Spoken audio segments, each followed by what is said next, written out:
Well, well, well, look who it is, Adriana. Just the two of us. I wish I could Just sing this us. song. It's been a hot minute since it's just been the two of us. Yeah, it's I'm been trying to since remember. Fantasia, right? Yeah, yeah, that's right. So, and that feels like a lifetime Which, ago at this I point. mean, it feels like a lifetime ago, but it also feels like yesterday. So, I don't know. Exactly, exactly. But we're here to talk about two movies today, Caught Stealing and Splitsville. We saw these as part of a triple feature that Adriana and I did. We had some people show up for different parts of the triple feature. We sandwiched Jaws, the IMAX re-release, in between seeing these two movies. Which honestly, I have to say, I'm trying to think of the other triple features we've done, but I think this is, if not the best, it's certainly one of the best that we've done. Yeah, Like just on an overall kind of consistency level, I'd say. everything was solid, and yeah, it was a great day for going to the movies.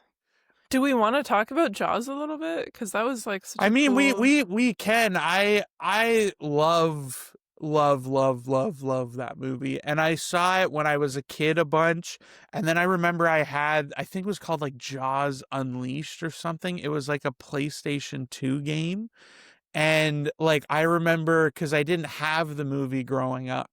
And I remember you could find, I think it was cans, if I remember correctly. If you found these cans in the ocean and you would eat them, they would Wait, you give you, played as the shark in that, right? I yeah, think yeah, this yeah, you is were the you've shark. unlocked a memory because I think I Oh played my. this game. Yeah. Yeah, I played the shit out of that game. And yeah, I remember specifically if you could get the cans, it would give you a clip from the movie. And so I was like, oh, so I remember like the scene I have seen most in Jaws is the dock scene when they throw the holiday roast out to try and lure the shark in. And I remember because that was like the only can I could consistently find. And so that was the scene I had definitely seen the most of. That's so funny. But yeah, so like that's yeah, such a random bit. So every time that scene, like when it played when we saw it in IMAX, I was dying because I just love that scene so much, and I can't tell how much of that is just because it's so great and because of the fact that I've saw it a gajillion times growing up. hmm But Yeah, it's such a perfect movie, which is so impressive considering the like infamous production woes it went through. It mhm, just, I don't know, it just works so well. It's like invented the modern blockbuster, right? And seeing it in IMAX on a big screen. I had seen it before obviously, but like not on a in a theater. And it was just, I don't know, as like corny as it is, it was kind of like seeing it for the first time. And yeah. I got by like the jump scare in the boat, like it just, I felt so immersed. It was great. Yeah. I think that's a testament too to just the quality of the movie because it like particularly on that scene, like I can't imagine like there was a couple kids and stuff that maybe have never seen the movie before, but when we were there, but I think like surely most, if not everyone there has seen Jaws before. And I was stunned, honestly. Like, I was giddy. I loved it. But how many? Because as soon as that scene started happening, I kind of was watching the crowd and everybody jumped and I laughed, including, yeah, us, Sam. Like, I laughed so hard. I really loved that because it's like, 50 years later, in one of the most iconic movies of all time. And it's still, powerful enough to get people that weren't quite expecting it and, Yeah. or ready for it, I guess. And, yeah, no, I genuinely like, I've recently moved that movie into my top four on Letterboxd, my four faves. God forbid if I ever get an interview, I'll know what to say. But but That makes but one of us, by the way. I would just panic oh and oh yeah, I changed them like not often, but like I updated them recently ish. to include Jaws, and then I kind of reevaluated the rest because I think if I had to guess, gun to my head, it would say Drive is in there, Sing Street, Jaws, and Top Gun Maverick right now. I have as my four faves. So again, could fluctuate kind of any given time. That That's not feels like necessarily my top four, but it feels like a very you top 4. I'm going to choose to take that as a compliment. It is a compliment. I also just while we're on this too quickly, I did get a 4K of Drive. I believe, oh, I'm going to mess up. Second Sight Films, I think, Mhm. is the creators of that one, and I have that, so I'm very excited to actually watch that back on my new Blu-ray player as well. But yes, bringing it back to Jaws, one scene I want to specifically mention before we move on is the monologue. I've told you this story before. I might have even mentioned it actually on a previous podcast, but I don't know what it was, if it was just a different print or what happened, but I know I saw Jaws a couple years ago in IMAX at the same theater. I don't know if it was the same restoration or if they did something different, um, but even then, it was still my first time seeing it in a theater at all, and it just so happened to be, you know, the big IMAX theater here in Montreal. And for years, I had heard the stories. I'd seen all the documentaries about, like, oh my God, this monologue scene. Like, if you look at um, Hooper in the moment, he's just kind of staring, like, with his mouth open a little bit, just like transfixed by it. And Richard Dreyfuss was like, I didn't act through that. That was just like, I was so transfixed by him telling this story and everything. And I remember as a kid and stuff growing up and being like, yeah, it's a good monologue, but like, you know, I wasn't drooling over it. And then when I saw it in theaters the first time, and then again when we just saw it, I felt the exact same way. You're just Mm. like transfixed, like you're just so absorbed into the story. It's told like perfectly, and it just is such like a moment, I feel like, in the movie, that it's like one of the most like strongest impressions I've ever had watching a movie ever. Yeah, completely agree. It's like you're just like hanging on every word. And that like the last third of the movie is probably my favorite. Like it's the three of them in a boat. I love a kind of like contained location set piece. I don't know, extended set piece, I guess you could call it, but sequence. And you just really get into the meat of the characters and like, yeah, I think that's just where the movie shines, and you have all the like iconic lines and stuff too. Yeah. Yeah, I don't know. Great movie. Go see it if you can in IMAX. Yeah. Oh yeah, I hope, like, again, I could watch. I recently watched it at home. I have the 4K at home, and I watched it with Ashley. And then they announced that it was coming to IMAX. I'm like, yeah, I'll be there, be seated, no question. Like, it also has such a rewatchability to it, and yeah, I'm so glad we got to do that. And we had a good group for it too. I think there was like 7 of us, so that was awesome. But yeah, before that, we saw Caught Stealing, the latest from Darren Aronofsky and Austin Butler, which was it you or was it somebody else that was like, this is the first normal role for Austin Butler? And I was like, Yeah, that I was think, that was me. yeah, it's like, He's just that's a so normal true. dude, and I'm like, that's weird for Austin Butler. He's always like the weirdo, or And like, it yeah, felt great, like, just to yeah. get that part out of the way. Like, it was so not refreshing, because I've liked him in everything he's ever done that I've seen, but yeah, it was just like he was so good in that role. But yeah, on a high level, like, we kind of gave our spoiler-free thoughts away on this one, but yeah, I liked this movie. I liked it in the same vein, I feel like, that I really liked Black Bag earlier this year, where that was just a movie that I kind of like didn't really have expectations for, and just loved how much I enjoyed watching it. And going through kind of all the motions with that movie. Um Yeah, I mean, spoiler free, I really liked it. I think like at worst it's a pretty fun time at the theater. Yeah, I think the black bag comparison is pretty like on point. Like I hadn't made that connection, but they feel like similar, not obviously not plot or tone or style or anything, like very different movies, but just in the sense that it's like a very solid movie. It knows what it's doing.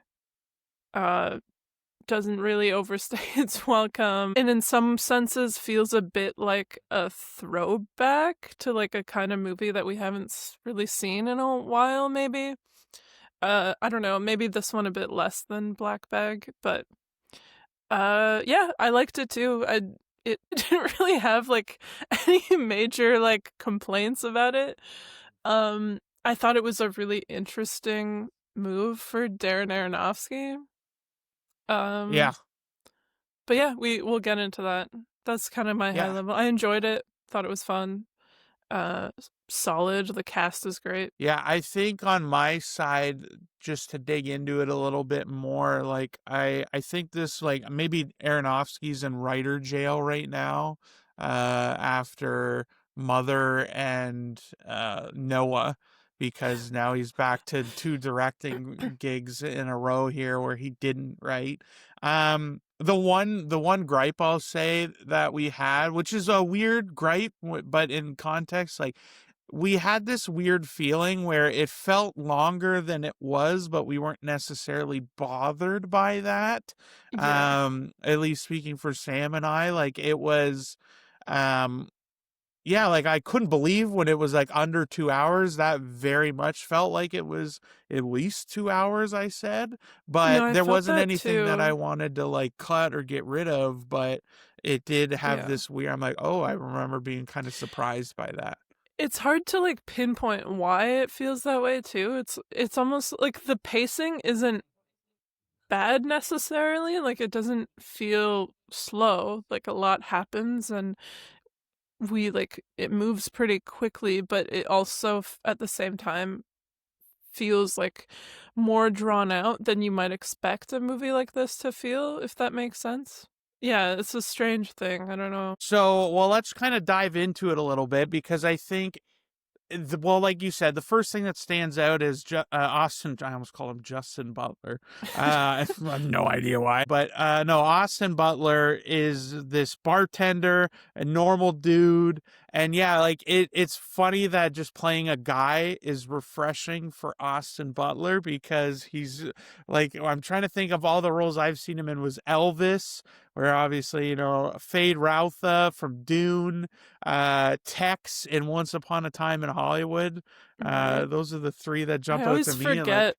I always forget he's in Once Upon a Time in Hollywood. they That had a movie just wild, had every every like now big young star was fucking in that movie. yeah, and they were all like Manson people. They had Yeah. Maya Hawke. Granted, she was like one of the bigger ones of the group at the time, relatively. Uh, I think because she was in like Stranger Things before that or Yeah. whatever. But Mikey yeah, Sydney Madison was in it Sweeney, too. Mikey Madison, Austin Butler. Yeah, it was such a good eyes on that Yeah. casting director. Holy Anyway, smokes. But yeah, he plays this kind of normal dude. But I guess like we're not gonna recap the whole thing, but the first point where this movie really took a turn, like I really liked him. I really like Zoe Kravitz. They established kind of their relationship pretty early on, and the chemistry was really good. I really liked the two of them and the two of them together. But where this movie really kind of jostled me uh was when they kill her pretty early, and in a way yeah. that like having seen movies, you think movies like this before, I was kind of expecting they're like, oh, we know about your girlfriend. I'm like, oh, they're gonna kidnap the girlfriend and then he's gonna have to do whatever to make sure he gets her out safe at the end, and he shows up and she's dead as shit, and I Yeah. was like, I honestly I was so surprised by that oh I yeah, thought it must have been like a fake out. Like I was yep, like, "Oh, he's just like imagining the consequences of like if he chooses to cuz right before that he's like contemplating calling the cop, right? Mhm. And I was like, oh, he's like deciding between calling the cop or calling the uh gangster guy that whatever, he has the two numbers. And It's I like was like, Europe or oh, something. What was his name? I don't even remember. Not Um, important. yeah, but and so it was like, oh, there's no way they killed her like so soon, and so like she was such an important character that I was like, they're gonna cut back, but no, like they just went there, and it was surprising, but kind of respect Colorado, it. not even Colorado, yeah. close to Europe. I was gonna That's say like like Europe. That doesn't sound right. Columbus or something. Like I don't know. Yeah, yeah. No, Um, I was in the same boat, except I'm like, how is this, like, is she gonna blink? Like, I was more primitive than you about it. I was like, yeah, well, like I was just trying to look for some sort of sign, but I'm like, I don't know. She hasn't moved. Her eyes are open. I was like, I don't think she's making it out of this, but I didn't believe it in the moment either, though. So, yeah. and again, I think to the movie's credit, because this has got to be one of the few times I actually kind of felt impacted by that moment too. Like they usually have like some sort of consequence or whatever in these movies where someone, like, something bad happens or someone loses somebody. And I think maybe because of the shock of, like, I was stunned that they killed her, that I felt kind of like more emotionally impacted by it. Like I didn't cry or anything, but I was Mm-hmm. like for the purpose of the narrative, I was like, oh my God, like I was floored. And so I think like just that little, it's such a small thing, but just that little kind of nuance really, I think, changed kind of then my journey through this movie, because I felt like it reset my brain almost, Mm-hmm. because, like, not jumping around a little bit here, but the reveal at the end, with the Jewish characters, I did not, I was like, it was like a primitive, like I've never seen a movie before to not see that was coming. I did have an acknowledgement that I'm like, it was weird. They didn't like firmly establish who killed her. And then when they pop the gun out, I could have been ignorance. Like I really liked those characters. So I just like didn't want Yeah. maybe to see that as the way out. But I was like genuinely, I was like, no, when they pull out the lighter, and I was like devastated by I that too. And think I think it just speaks to how like tightly written the movie is, because mm, like I think it's really smart that they basically say that it's them at the start. They're like the first suspect. Like the cop mm, who is corrupt, we find out later, is like it's probably the Jews, because they wanted to scare you, you ran away from them, whatever. But then you find out that she's dirty, and then you're like, oh, she was probably just lying to yeah, him. And it's very easy to just like be like, no, it can't be the first option they presented. Why would it be that? yeah, There's all these twists and turns that come after. And then to kind of circle back and be like, yep, it turns out she was on the money. Like they wanted to send a message and they're not fucking around. But it just, by the time we get to that point, we kind of want him to have someone. You want him to have an ally, mhm, because he's so alone throughout all of this and can't really trust anyone except the cat. Um, that it does kind of like hit you in the gut a little bit. Yeah, I don't know. I thought it was really no, well for done, all sure. of that. Because yeah, they present them as the bad guys, like, or like the big threat, like it's probably these dudes and whatever. And the only Monsters or whatever. interactions, yeah, calls them monsters, and but the only interaction we've seen with them, like they seemed like fine while they were breaking into the neighbor's house, and then they chase him, but it's not like overwhelmingly, like I know they beat up that one dude or whatever, but like I Hmm. didn't take that as like, it wasn't like they didn't kill the guy, they just kinda beat him Yeah. up, and so it They was love like, their mom, they're yeah, like, so the like, all of that, like, I think it's just, like, I wanted to believe it so much that I was kind of willingly looking past that moment, And then when the reveal happened, I was just shattered because I was like, oh no.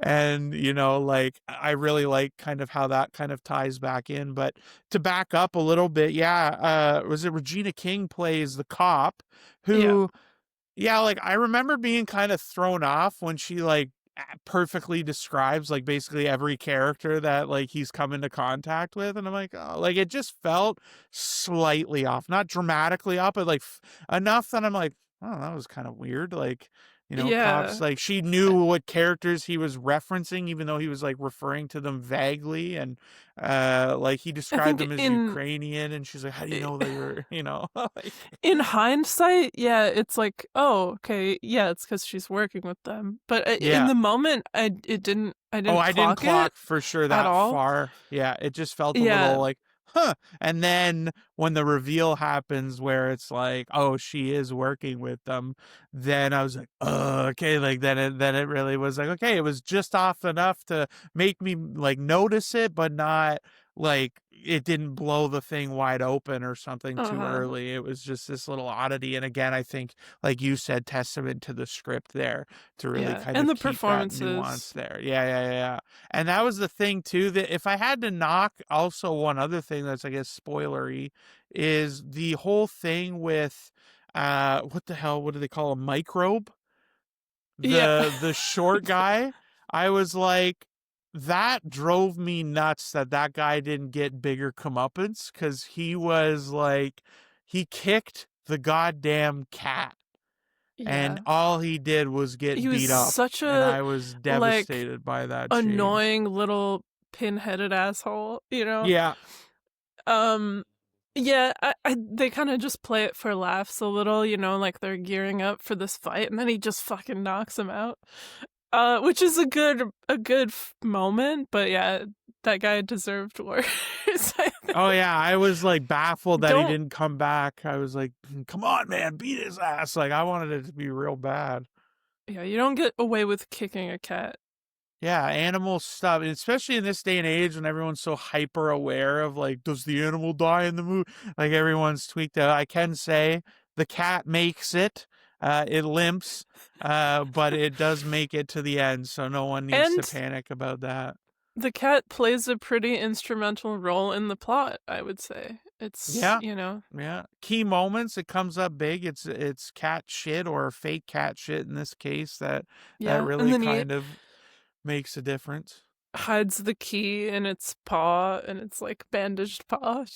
Yeah. So it's limping around because yeah, that was like a great little like they really like fully utilized basically everything that was there. Yeah. I think, and that was another kind of testament I feel like to the movie. Was that like none of it really felt wasteful. Like again, it didn't. You weren't like, why is this here? What are we doing? Like I never wandered like that. It all kind of flowed really well, Hmm. and I think the other kind of the big thing I was really happy we got to see her for a second was Laura Dern, because I Yes. almost instantly flagged that that was her voice as his mom. So that's the other thing. He's a Giants fan and but lives in New York, and so he's constantly calling his mom about the games, and he's a big fan. And there's more Big to that mama's story. boy. Yeah, and we'll talk about that too. But yeah, so when he calls her and she leaves messages and stuff, it's played by Laura Dern. So I was like, oh. But then we got through enough of it that I'm like, I don't know that we'll We're see not her. gonna And then see. right at the very end of the movie, she appears for just like half a second, basically. But it'd be like, oh my god! And then that's the end of It, Laura Dern in it. But it yeah, was I really think she funny. gets like a good. What is she? I think she drops an F bomb or something like what? Oh my god, or what the fuck, or I Yeah, don't know. something But like that. yeah, Holy it's nice shit, or to. whatever it Holy was. shit, yeah, nice to see her briefly. Yeah. Um, I also I want to talk about the setting too of the movie because I feel like Mhm. I mean it's pretty cliche, I guess, to be like New York City is a character. Um and I mean the for the press tour for this, they've been doing quite a bit of that, but do feel like it really captures a specific time uh and place in a way that feels like integral to the movie. Like, it's specifically 90s New York. Yeah. Um, and yeah, it feels like a story that is very much of that setting and, of that time. And I thought it felt very much like a bit of a love letter to New York, um, in a lot of ways. Yeah.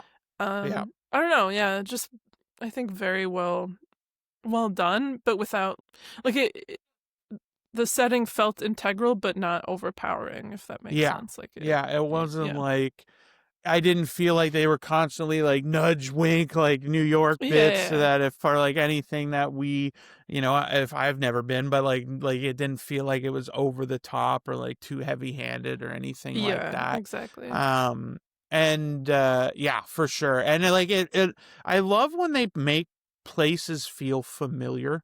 Like Mhm. and again part of it's just like where they go and the repetition of stuff, but like I felt like I understood the neighborhood, which is kind of Yeah. like not just like from a physical location standpoint, but like it just kind of felt ingrained into the neighborhood a little bit, and I think that really adds just a depth to the movie that allows you to just be more immersed, and I think that really Yeah. is kind of the key to the whole movie for me because it was really like again, I was like intrigued. I like, broadly speaking, Aronofsky, love Austin Butler. So I was like kind of like I was definitely like excited for the movie, but knew nothing about it.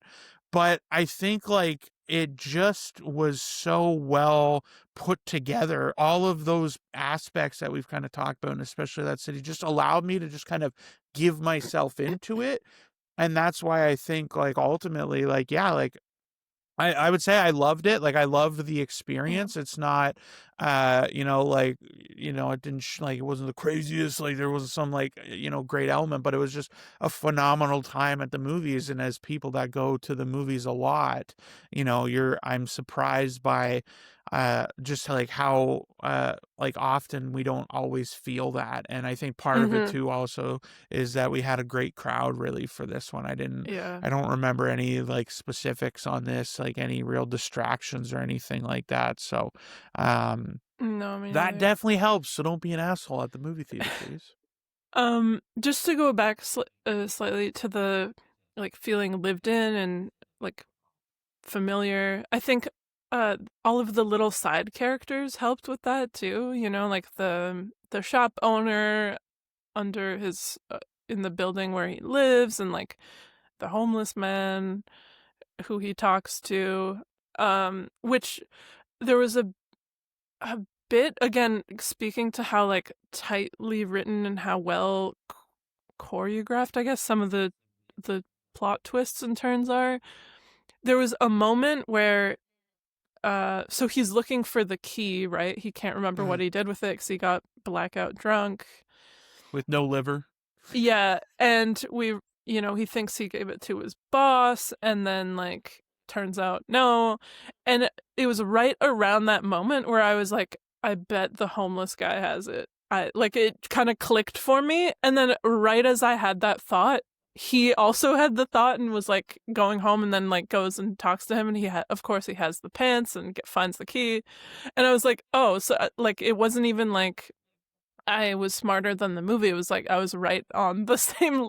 level as the movie. It was like, I don't know, I felt like it, similar to Black Bag, actually doesn't treat its audience as like stupid. It kind of trusts you to follow along and keep up, but it's not too dumbed down either. It's like a Yeah. little bit ahead, but not, yeah.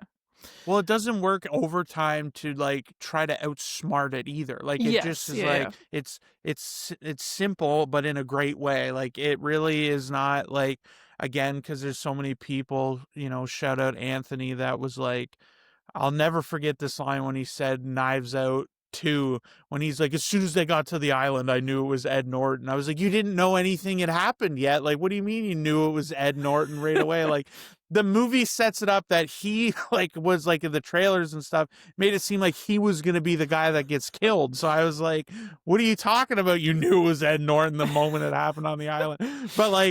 But movies like that where like kind of like I wouldn't say those movies are actually guilty of this either, but like where they do try to like leave intentional fake outs or do things to Mhm. distract and hide you from it. It was literally the moment, like, yeah, because I think he walks up to the door and sees the puke. Puke, And yeah. then that was when I was like, that was the moment. Maybe you were a bit before me. I was like, because like we see him take his clothes off Yeah. because he pukes all over himself and stuff. So then you're like, oh my God, they'd be right there. So yeah, like that was kind of, but like he has that moment right when I had that moment. And so like it's kind of really impressive to get a movie where, that happens that organically and it feels kind of that natural. And I think like, I'd say through this conversation, I think the biggest standout for me has to be the script then, because like Mhm. so much of that really works, but also like, script's also only as good as the people that are,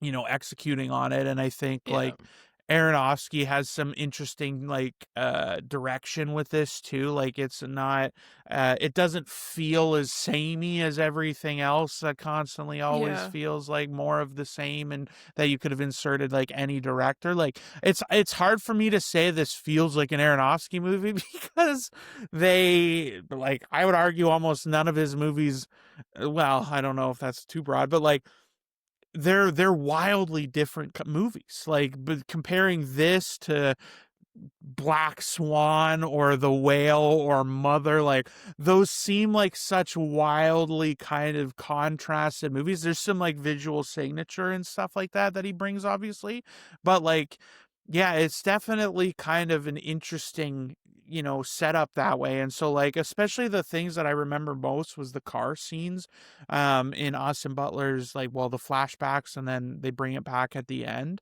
but like the car accident scene when he was a kid. And that's when we get more of his backstory and stuff about how him and his buddy were driving drunk and he was going to be like a, you know, first round pick in the MLB draft. I was going to make something my sports there for a second. But yeah, like, and because of this accident, like his friend dies and he's like injured and can't play anymore. But that like gives him all that context.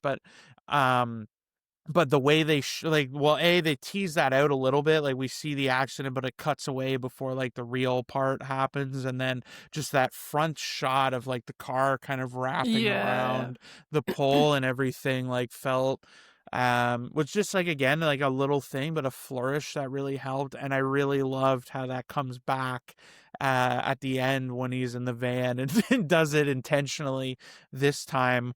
But yeah, just like little things like that. It just felt like a movie, like you said, again, that you get more often in the 2000s, but it felt like just people moved. Like you didn't like, not everything felt so homogenized back then. Yeah. And so you would get kind of little movies like this that just feel like its own movie and not just more of the same stuff. And I think that's just really refreshing. So yeah, overall, easy recommend for me. I think it's a lot of fun Yeah. at the movies. Absolutely. I I did wanna go back to the Darren Aronofsky thing because I do think it's a really I don't know, like, if I had watched this not knowing who directed it and you asked me, like, who the director was, I don't know that I would be able to Oh no, me offer neither. a guess, and especially not Aronofsky, like, it really doesn't feel like a Darren Aronofsky movie in good and bad ways, I guess. I think, yeah, it probably comes down to the fact that he didn't write it, but yeah, I guess there were some visual flourishes now that, you mention it that do stand out. Like it didn't also feel generic or like Yeah. the same as anything else. But yeah, it's an interesting addition to his filmography, I think, because it feels more broadly appealing than Yes. anything else he's done. Well, that's what I was gonna say. It's like I kind of like, and I wish I could think of another specific example, but I really kind of liked that energy too of coming back and just making like a sort of classic feel good type movie, like in terms of like just like a fun movie like that. That's not like heavy handed about like any particular things. It's interesting to see a director that engages by and large with like Yeah. serious topics and or weighty I w themes and I w whatever. I wouldn't call this a feel-good movie, just to be clear, though. I don't know if I would say it's a Well, yeah, yeah, not a feel-good feel movie. good movie. A feel like I feel good watching it movie. I guess Right, like as a yeah. viewer, it's not a feel But good movie and like yeah, but even like for this sort of genre of, like, crime thriller, it did feel, like, a little darker in some ways, and I think killing off Zoe Kravitz in the way that happens mhm. is, like, one element to that, but, um yeah, and, like, there's no like, so many people die, and, like, he goes through the ringer, like, it's just Well, yeah. it's oppressive, like, on the Yeah. character. Like you mentioned earlier, like, he's so alone in the whole thing, and he really is. And I think, Takes a like, beating. yeah, like, well, right out of the point, yeah, like, has to get his liver taken out because the beating's so bad. And then, like, yeah, just like the way, and then again, like, I feel like that's partly why I felt so strongly when the Hasidic characters come in, because you're like, oh, he brings them out and they eat and they like, oh, like it feels like it's the only time other than the very opening scene where we see him working at the bar where like it feels like, oh my god, like something positive is happening, Yeah. and like he's having a good moment, and then for them to either like even undercut that. But um yeah, like it's a weird, like I would, yeah, like dark and yeah, oppressive, but there's still like a pretty like decent amount of like like laughs, but not Yeah. like overt and like quippy, none of that kind of crap. It's just like organic or characters and things like that and situations that are funny and all of that kind of thing. But yeah, like it definitely, yes, you're right, it's not a feel good movie that like, oh my god, if you want to put it on and feel like good, that's not, this isn't that movie. But like again, it was a fun, Yeah, enjoyable watch for me, kind of for in sure. spite of and because of those things. And I think that's yeah, like for Aronofsky, like I, to be honest with you, like describe a Darren Aronofsky movie to me, I wouldn't even know what to say.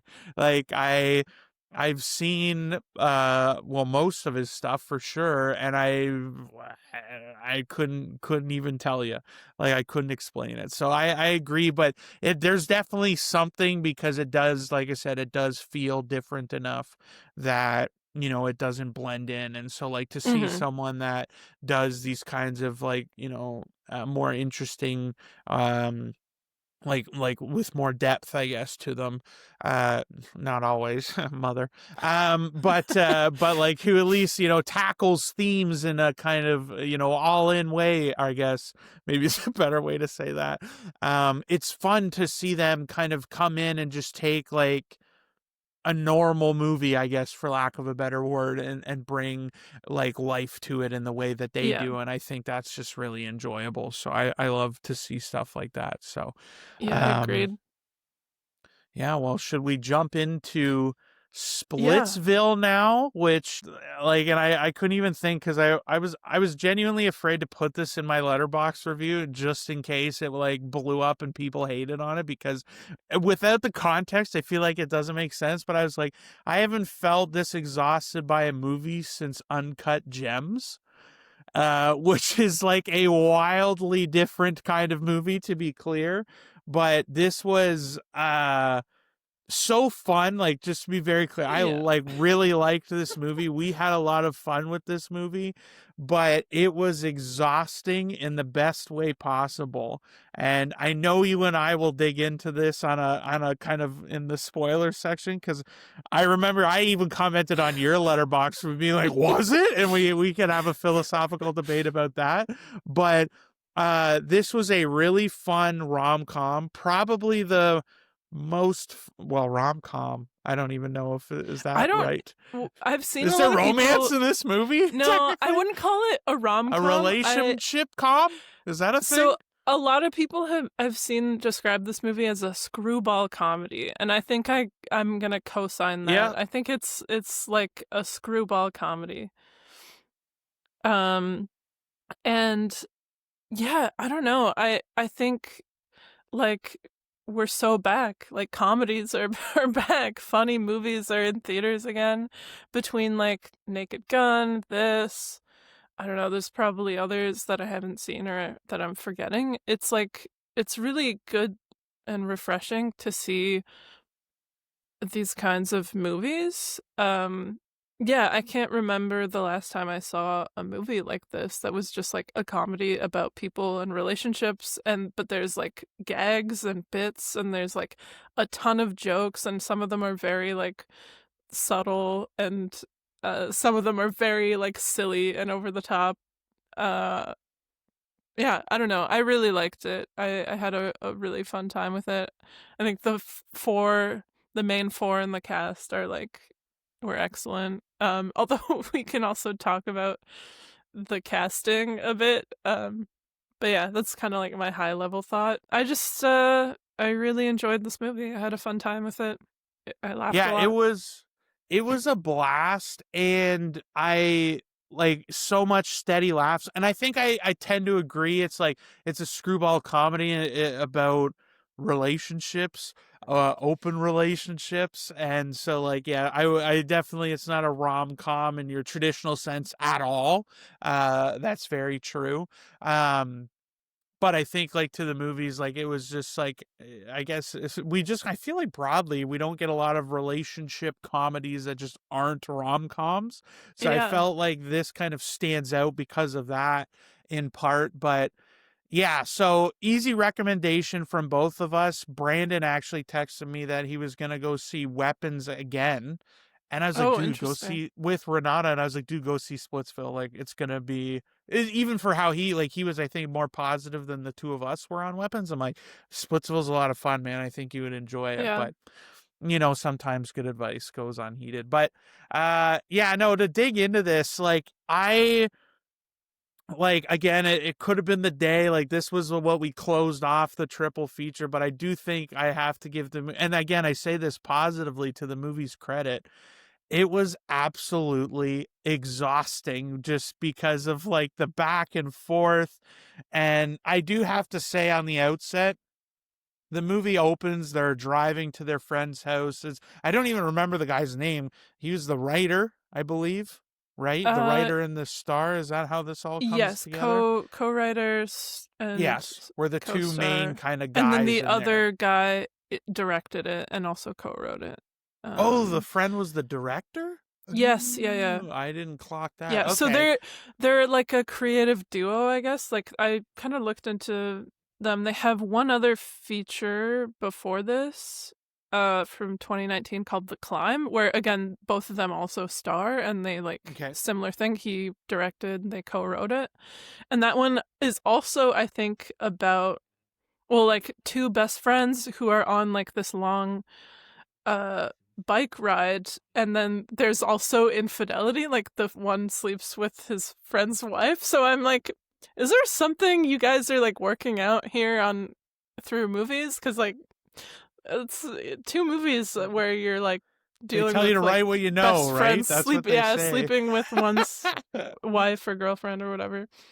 um but yeah, what was his name? I forget his name. Well, so Kyle Marvin is the main actor and one of the writers, and then Michael Angelo Cavino is the Yes, best friend and also the co-writer and director. Carrie is the character's name. Yeah, Carrie Yeah. and Paul.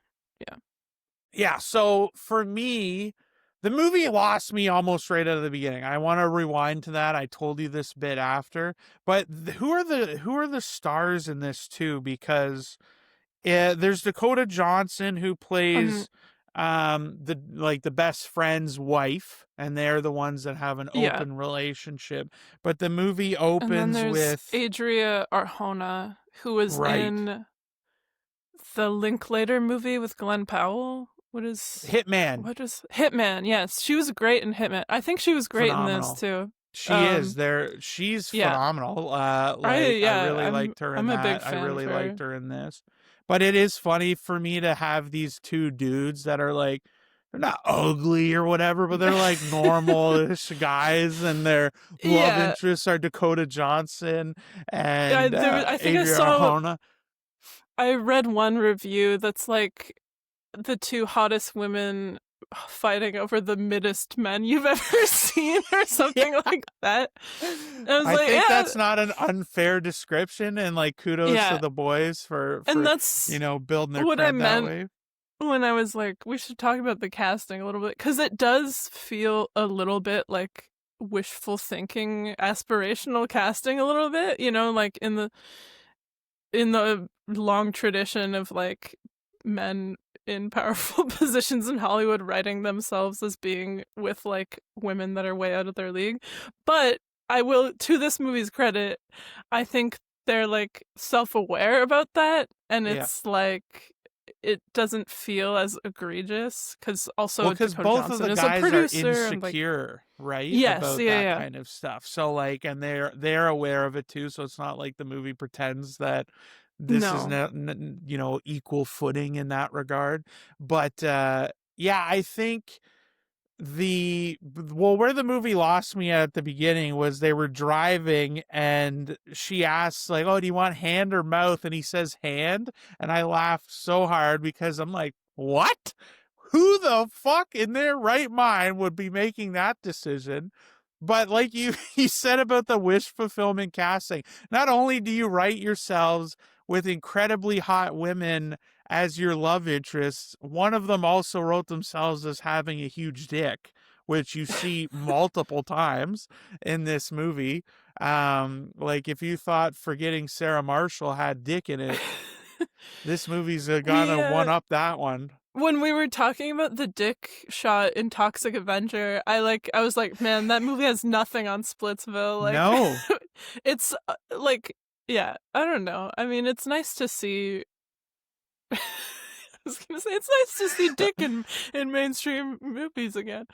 Or Well, like, okay, but it is a thing that I feel like it is becoming just kind of more normalized, which yeah. like like fair game. It's funny because it's losing the shock value of like, wow, you never see it. And now like again, like I remember you see it quite a few times in Righteous Gemstones. I know we've talked about that before, but then like even like on TV, which I guess is streaming because they can get boss, like it's not airing on traditional television, but like Peacemaker, there's huge orgy scenes and stuff in these earlier like the first season or first episode of the new season. So yeah, and just to see it kind of sprinkled out, like I remember it was such a huge deal in Forgetting Sarah Marshall because there was like two flashes of dick that you see in the movie, and then this one that's like fairly steady. But yeah, I do have to give a lot of respect to just write a movie where you get absolute 10 out of 10s as your love interest and you give yourself a huge dick. So mad respect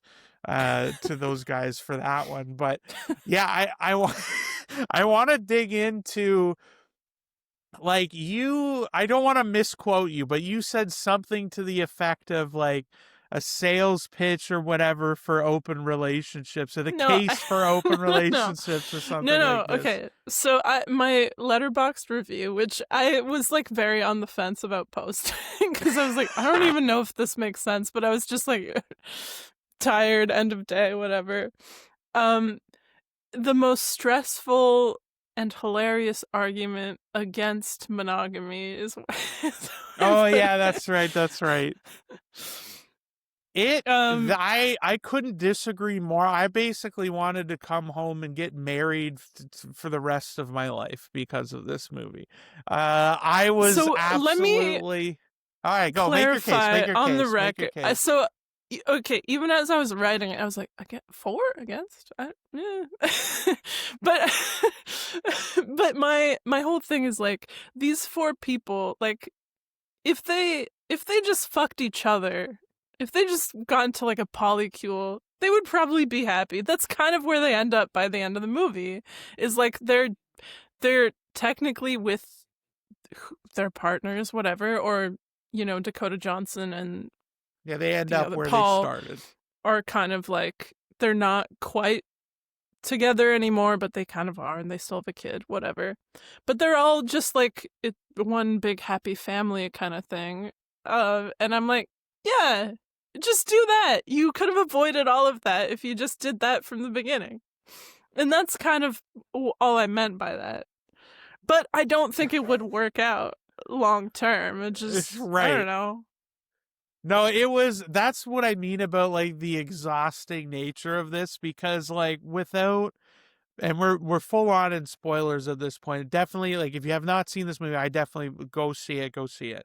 But if you have, stick through, because they're like the progressions of this and like how they feel about the relationships, and like that was the part that was like, oh my god, it was exhausting, because Mm-hmm. like the our main character gets, they like says, I want to get a divorce at the beginning. He goes there, and that's when they reveal that Dakota Johnson and her husband are in an open relationship, open marriage. And she believes, and the movie kind of sets up that he's like, the husband is constantly going into the city, and that always means he's going to hook up with people and everything. So then eventually they make a joke about like, oh well, maybe I'll sleep with your friend. And then it like, he's like, oh, it'd be fine, and they play it off. But as you would expect, when he comes home from the city, his buddy instantly tells him that, by the way, I slept with your wife last night. Yeah. And they have, which to me, genuinely one of the best fight scenes in a Yeah. movie. And I say this almost non-ironically, like it's one of the funniest as well, but just like one of the most enjoyable fight scenes to watch, like slapstick. The Yeah. amount of wrestling moves, as a wrestling fan, I was thrilled by this, to see Well, like and moves used organically. I the say one loosely. character is like a gym teacher too, so like Yeah. that's where that's playing into, you know. He's doing like high school wrestling moves and stuff. Yeah. Um yeah, I thought that too. I was like, this is one of the most like well choreographed extended fight scenes I've seen in like a long time. I can't remember when. And it was in Yeah. a this comedy, and it was so good. And extended, like they start, and they go through basically this whole house in different sequences and Yeah. up and down stairs. Like it was, there's like in the middle of that, boy, they also have the fish gag where the fish tank shatters, so they're running with their shirts pulled up trying to throw fish into the tub and everything. Like it was really funny that way. He's like, oh, doesn't he get like shocked or something by one? Yeah, He's and like, he's ah, like, fuck not that that fish, one. don't leave that one. Leave And that one. so they have like, yeah, it was just genuinely like so many steady laughs throughout. But yeah, I think this kind of gets to the crux of, yeah, like the exhausting part of this for me, which was where like the husband's jealous, and he like obviously couldn't, and then like the big reveal at the end is that like neither of them were taking advantage of the taking advantage, whatever, taking Yeah. advantage of the open relationship until Dakota Johnson slept with her, his best friend. And Yeah. so, and even that, like you said at the beginning about how like they don't pretend like they're just like on equal footing. Like part of the reason the guy said he floated it was because he's like, oh, I'm just a fucking schlubby guy and you're you. Like, there's no way you would want to stay with me forever. So I figured if I just opened it up to you, like that'd be one less thing you could potentially get upset about or whatever and want to leave me for. So like it really did work like organically that way. Yeah. But like from my perspective, it was like, oh my god, like these things are like, it was, from the outside looking in, it was basically everything that I would have expected to go wrong in a situation like this. Like I felt like it was it matched my expectations of what I would Yeah. expect something like this, which would be complicated and messy I and mixed emotions. And even like his wife, right, that wants the divorce at the beginning of the movie, when she finds out that he's sleeping with Dakota Johnson, well, now all of a sudden it's a whole new ball game, and yeah, cuz like she's all swung up in he that like now.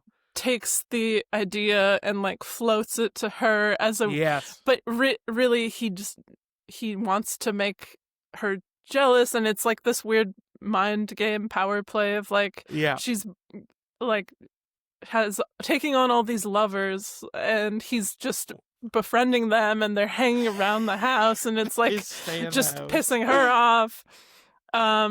I thought, yeah, I feel like the central conflict all of the central conflicts in this movie come down to people not being honest about what they want and how they feel, and that's Yeah. what makes it so exhausting and frustrating in Yes. a way. Yes. But that's also where a lot of the like comedy comes from, and to me it felt like a very insightful like view of how people approach modern day relationships and the sort of insecurities around, yeah, yeah, I don't know. It felt like it had something to say, and it said it Yeah. in a way that was, yeah, funny and smart, and yeah.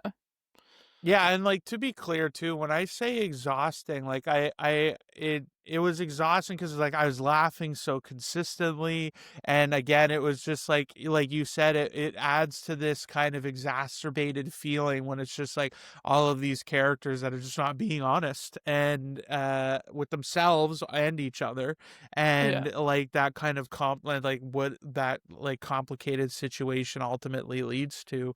Um but yeah, like it was I was blown away by just like how like many times I was laughing in this too. Like I remember I pre-laughed because I heard it. I actually like I wouldn't say I'm a huge fan of The Fray and all, but I know that song and I've known that song for like 15 years or whatever it's been. So like I died so hard that became like an ongoing bit. And then when he's in the bathroom at the end and you just hear like I could hear it so faintly that I started laughing like right away because I knew what was coming. And like I was dying at that. Like I thought that was so funny. And like yeah, like again, like we talked about with Caught Stealing, like a good script. Like I feel like that was Mhm. also very true here. Like um not a lot of wasted space. Like things that get mentioned aren't just like, let's just throw it in as a backstory. Like it pays off, and there's Yeah, a even all lot of of the like, little side characters and stuff, yeah, like they're all kind of used well, and yeah, a good mix of different kinds of comedy. Like obviously the fight scene is very yeah, physical, and there's like a lot of like silly slapstick type things, but then there's also like good like kind of dialogue and wordy yeah, bits that like you blink and you'll miss it, or if you're not paying attention a joke will just like kind of go over your head. yeah. uh the performances I thought across the board were really good, but yeah, especially like Adria Arjona and Dakota Johnson I thought Hmm. were like really good. Yeah, um phenomenal. And I would be like on paper, like if I didn't know anything about the movie other than Dakota Johnson was in it before we went in, that was basically the extent that I knew. And if you would have told me in advance that you're like, yeah, the guys that wrote it and directed it also are the two main guy star, I would have been like, oh, like I would have been like unsure of that. But both of them, like again, like mhm. felt like odd, like again that funny little like quirk of them, writing themselves to have these amazingly beautiful women as their girlfriends and wives. But like looking beyond that, like they were really solid. Like I really enjoyed both of them in their roles. Like they're like in a lot of other things, like they'd be amazing, I feel like, not that they were bad as leads, because they weren't, and that's probably why like keep writing themselves things that work for them to be the leads in. But like just also like phenomenal. Like like I felt like this movie almost was like you take a background or like a side character, not a background, a side character from kind of these like 2000s era comedies, and these guys now are kind of them, but the main characters a little bit. Like if these two guys were like Seth Rogen's friend in Knocked Up, like a totally believable like energy, Yeah, right? And but then like they bring that same kind of like if they played that kind of character, but this is their story, that's kind of what this felt like. And I mean that with like full, like I really like that because it doesn't, it's one of the things with rom-coms that like kind of not like not makes it hard, but like, oh my God, beautiful people fighting over more beautiful people. Like it yeah, becomes more like samey that way. And And so to see like characters like that, like they don't pretend, like you said, they don't pretend that these two guys are the hottest commodities on the market. They play like the same way. And I think Yeah, but that really adds to it. there's still enough there, I think, uh to still make it kind of believable, just in Yeah. terms of like, yeah, I don't know. And I thought the chemistry between all of them was like really good too. Like the Hmm. comedic chemistry, the romantic chemistry, like you still kind of feel it.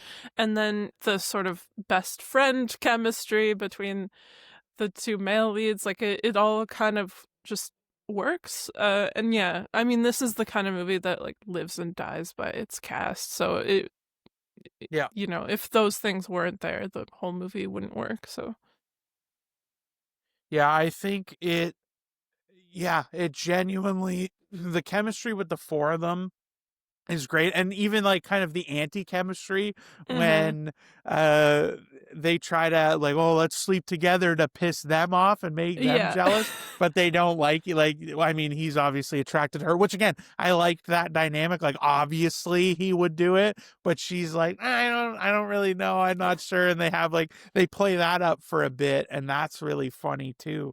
I wanted to look it up too because this movie, it got a limited run, I think expanded wide recently, but it has not made any money. Um, the box office, as of recording, this is the second weekend it's been out. It's currently in the second weekend at the time we're recording, I believe. And the box office number Wikipedia is showing right now is 479,000. Oh my god. See, that depresses me. Like, Yeah. people should go see movies like this. To be fair, it did come out of nowhere. Like, Yeah. I only heard about it like shortly before we went to see it, but I was like, "Oh, this seems like really interesting," and I kept hearing good things about it. Like, it got good reviews on Letterboxd, whatever. Um, so it makes me sad that like we're finally getting like good, interesting, different comedies again, and like th- not all of them are getting the recognition they deserve or getting the eyes that they deserve. Yeah. Because I Well, want and to I see think, more. I want to see more yeah. comedies back in theaters. I want to see more big comedies, small comedies, whatever. I feel like we've had like such a, I don't know, drought of comedies in the last several years. So Yeah. Well, especially like theatrically, because now it all just jumps straight to streaming. And I think like, yeah, like this was such a great experience like that we had in the theater, and it wasn't even just like the two of us were really like, I remember looking at you and like we were elbowing and yeah, laughing and like leaning in and like all that good stuff. And then, but everybody else was having like a similar experience. And I think that again just really adds to this. But like I hope, like this one obviously isn't making a dent, but I've seen, because recently at the time of recording too, Naked Gun has been put out on digital, mhm. and so I'm seeing a lot of people now that are like, oh my god, this is so funny, and that clip with da da da. And I hope that like this is, like I said, I hope a trend kind of happens where this movie feels like, again, it's not inaccessible. Like I like, to put it broadly speaking, I'm in really no way in the same world as these characters are, but it was a riot for me. Like I was dying the whole time. And but it's not a laugh at situation either. Like but it's not preaching. Like again, like we could take wildly different, and I feel like genuinely you can make polar opposite cases about the Yeah, same movie and argue each case. So it's not like, again, it's to even say that it's like, it definitely has, I think, a point of view and like has that kind of perspective, but it's not at all what's kind of up front. It really is just like really funny. It's situational. It's taking that situation and milking every comedic bit out of it that they possibly can, like to the point where it's like, again, I think contributes to the whole thing, like you said. So when he proposes, oh, well, why don't we just do an open marriage then, and you can be with whoever you want? But then she brings these guys over, and then he befriends them all. So then their house, their little apartment, I should say, becomes like a house with like 6 people constantly around. And some of them are like guys that are totally okay, like they don't care that she like isn't with them anymore. But then there's like the one guy who's like really Yeah, he's devastated going that through she's it. left, but is staying there while she's bringing other And he people has to over. like comfort this guy, and then we find out later he was just doing all that to piss her off, so he didn't really want to befriend these dudes Yeah, and one woman, even though he did. And like, I but thought even that like, sequence was so well shot too. Like yeah, just the, you're conveying the passage of time. It's chaotic. It's like yeah. The direction was really solid too. Like yeah. we should do a Taco Tuesday in the near future and watch their other movie, because this like Yeah. really won me over, like on these guys. Like again, I didn't know anything, never heard of it. I just was like, well, let's go triple feature. It'll be fun. And it was way more fun than I was even like could have hoped really for. Like again, I feel like in this era of, like you said, kind of a dry spell for comedies, this was genuinely one of the funniest and most consistent movies for me in a while. And Yeah. just really, really liked that. If it is available where you are, definitely go out and see it. It's certainly worth your time, and watch it whenever you can, for sure. And again, like I try to say this, like especially for a comedy, watch it with people, even if you have to watch it at home, whether it's you and your partner, your friend, whatever. Like if it was just Adriana and I in that theater, we would have had an amazing time too. Like we were having Yeah. an amazing time, just the two of us, and all that other stuff helps. But just with one other person, where I feel like I'd just be like, like I'd just be chuckling along to myself and like whatever. It's not the same. So definitely watch this with someone, and I think you'll have Yeah. an unreal time with it. Laughs are best when they're shared, I think.